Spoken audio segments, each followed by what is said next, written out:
জুলুম শুধু আমাদের জন্যই হারাম না, আল্লাহর জন্য হারাম। আল্লাহ তাআলা বলেন হাদিসে কুদসিতে, ইয়া ইবাদি, হে আমার বান্দারা, ইন্নী হারামতু যুলমা আলা নাফসি, আমি জুলুমকে আমি আল্লাহ নিজের উপরে হারাম করেছি। ওয়া জাআলতুহু বাইনাকুম মুহাররামা, এবং এই জুলুমকে তোমাদের উপর হারাম করেছি। ফালা তাযালামু, তোমরা একে অপরের উপর জুলুম করো না। জুলুম শুধু আমাদের উপরই হারাম না, আল্লাহ নিজের উপর হারাম করেছেন। তাহলে জুলুমের সাথে কি মুমিনের কোনো সম্পর্ক থাকতে পারে? পারে না। এবং আল্লাহ তাআলা কখনো কোনো বান্দার উপর জুলুম করেন না।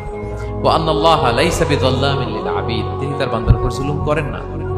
কোনোভাবেই যেন জুলুম না হয়ে যায়, এজন্য আল্লাহ তাআলা কিয়ামতের দিন মাওয়াজিনাল কিসত, ন্যায়ের মানদণ্ড তিনি প্রতিষ্ঠা করবেন, যাতে একটু ভুল না হয়ে যায়, জুলুম না হয়ে যায়। আমরা মাঝে মাঝে যে দোকান থেকে বস্তায় বস্তায় চাল নিয়ে আসি না, চাল দেখা যাবে যে 1 মণ চাল হয়তো সামান্য একটু কম হইতে পারে, সামান্য একটু বেশি হইতে পারে, এরকম হয় না?